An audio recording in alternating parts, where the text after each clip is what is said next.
दोस्तों नमस्कार।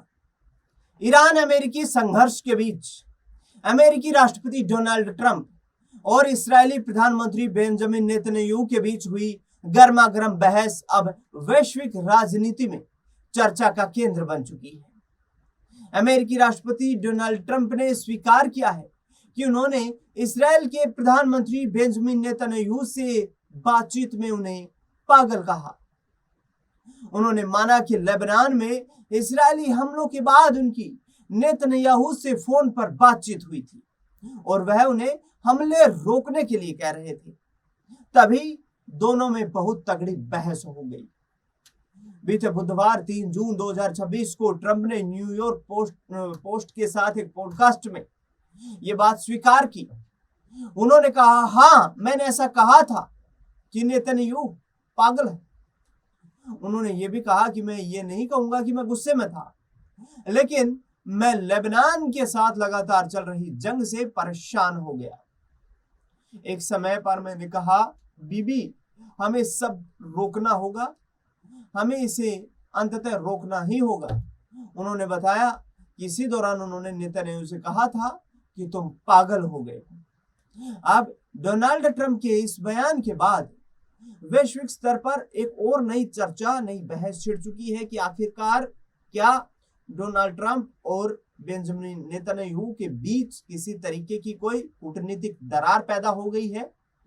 क्या अमेरिका और इस्राएल के बीच जो एक दूसरे का सहयोगी देश हुआ करते थे, वहां पर आने वाले वक्त में तनाव देखने को मिलेगा? वैश्विक संबंधों में इन दोनों पक्षों के बीच द्विपक्षीय तनाव देखने को मिलेगा?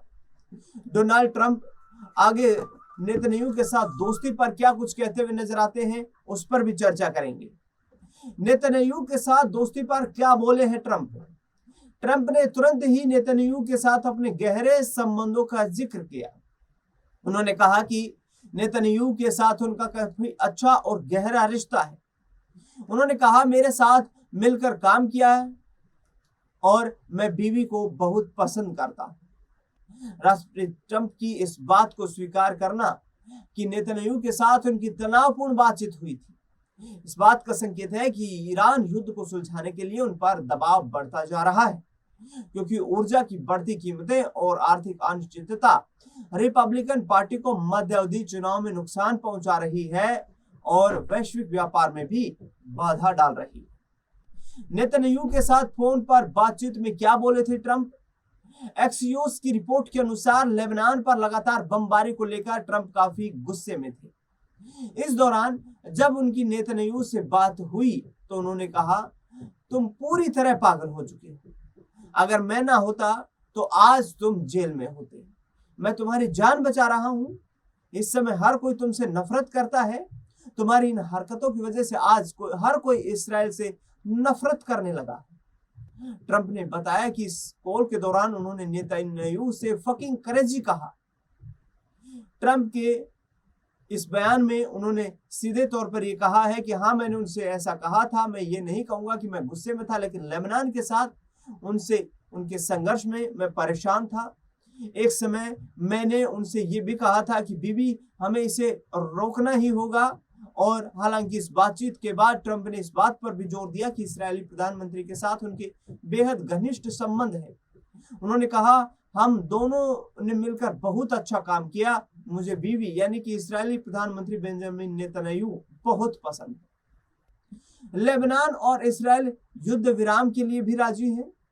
ट्रंप की नाराजगी के बावजूद नेतन्याहू ने सोशल मीडिया प्लेटफॉर्म एक्स पर पोस्ट करके लेबनान के खिलाफ सख्त रुख जारी रखने की बात दोहराई थी।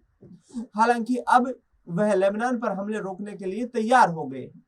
वॉशिंगटन में अमेरिका की अगुवाई में हुई बातचीत में लेबनान और इस्राएल युद्ध विराम के लिए सहमत हो गए। दोनों ने संयुक्त बयान में इसकी पुष्टि की है। दोनों देशों ने स्पष्ट किया है कि यह युद्ध विराम तभी प्रभावी होगा जब ईरान समर्थित संगठन हिजबुल्लाह पूरी तरह हमले और गोलीबारी बंद कर देगा। हालांकि ट्रंप और नेतन्याहू की बातचीत के बाद ट्रंप ने social media site truth social पर पोस्ट लिखा और उन्होंने कहा कि आज मेरी बीवी नेतन्याहू से बातचीत हुई और मैंने उनसे लेबनान के बेरूत पर कोई बड़ा हमला नहीं करने का अनुरोध किया।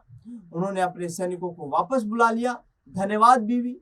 इसके बाद ट्रंप ने एक और पोस्ट लिखा जिसमें उन्होंने कहा, मेरी हिजबुल्लाह के नेताओं के प्रतिनिधियों से बात हुई और वे इजराइल और उनके सैनिकों पर गोलीबारी बंद करने पर सहमत हो गए हैं। इसी तरह इजराइल भी उन पर गोलीबारी बंद करने पर सहमत हो गया है। देखते हैं ये कब तक चलता है, उम्मीद है हमेशा के लिए जारी रहेगा। दरअसल इस गर्मागर्म बहस का कहीं ना कहीं नतीजा ये दिखाई देता है वैश्विक स्तर पर कि जिस तरीके से ईरान पर दबाव बनाकर अमेरिकी राष्ट्रपति डोनाल्ड ट्रंप ये चाहते हैं, ये कोशिश कर रहे हैं कि अमेरिकी संघर्ष खत्म हो जाए। ईरान ने जो होर्मुज स्ट्रेट पर कब्जा किया हुआ है, उस होर्मुज स्ट्रेट से व्यापार का आवागमन तेज हो जाए और वैश्विक अस्थिरता जो है वो समाप्त हो जाए। अमेरिकी राष्ट्रपति डोनाल्ड ट्रंप की ये कोशिश है कि हम दुनिया में शांति चाहते हैं। डोनाल्ड ट्रंप अपने बयान बदलते हुए नजर आ रहे हैं। चंद दिनों पहले उन्होंने जिस तरीके से ईरान को चेतावनी दी थी कि यदि ईरान समझौता करने को, डील करने को राजी नहीं हुआ तो इसके परिणाम गंभीर हो सकते हैं, लेकिन अब सीधे तौर पर इस्राएली प्रधानमंत्री बेंजामिन नेतन्याहू से भी उन्होंने यही अपील की है, यानी कि डोनाल्ड ट्रंप ने अपील की है कि वो लेबनान पर हो रहे सैन्य हमलों को रोक दे। डोनाल्ड ट्रंप ने इस बात की पुष्टि की है कि उनकी लेबनान के में बैठे जो हिजबुल्लाह के प्रतिनिधि हैं उनसे, लेबनान की सरकार से और इसके साथ साथ तमाम वहां के जो पूरा एक सिस्टम है उससे बातचीत करने के बाद ये स्वीकार किया है लेबनान में कि आखिरकार हम इस्राएल के खिलाफ गोलीबारी को रोकने को तैयार हैं। इसी आधार पर डोनाल्ड ट्रंप ने बेंजामिन नेतन्याहू से ये अपील की है कि वो इस गोलीबारी को रोक दे जो लगातार में इस्राएली सेना की ओर से लेबनान में जारी थी। अब देखना बेहद दिलचस्प रहेगा कि आने वाले वक्त में आखिरकार इस्राएल क्या डोनाल्ड ट्रंप की इस अपील को स्वीकार करता है और क्या लेबनान पर सैन्य हमले रोकने की कार्रवाई को अंजाम देता है। इस खास रिपोर्ट को लेकर के आपकी क्या राय प्रतिक्रिया है, कमेंट बॉक्स में बताना बिल्कुल ना भूलें। देश दुनिया से जुड़ी बड़ी खबरों के लिए लगातार बने रहे हमारे साथ। नहीं हुआ तो इसके परिणाम गंभीर हो सकते हैं, लेकिन अब सीधे तौर पर इस्राएली प्रधानमंत्री बेंजामिन नेतन्याहू से भी उन्होंने यही अपील की है, यानी कि डोनाल्ड ट्रंप ने अपील की है कि वो लेबनान पर हो रहे सैन्य हमलों को रोक दे। डोनाल्ड ट्रंप ने इस बात की पुष्टि की है कि उनकी लेबनान के में बैठे जो हिजबुल्लाह के प्रतिनिधि हैं उनसे, लेबनान की सरकार से और इसके साथ साथ तमाम वहां के जो पूरा एक सिस्टम है उससे बातचीत करने के बाद ये स्वीकार किया है लेबनान में कि आखिरकार हम इस्राएल के खिलाफ गोलीबारी को रोकने को तैयार हैं। इसी आधार पर डोनाल्ड ट्रंप ने बेंजामिन नेतन्याहू से ये अपील की है कि वो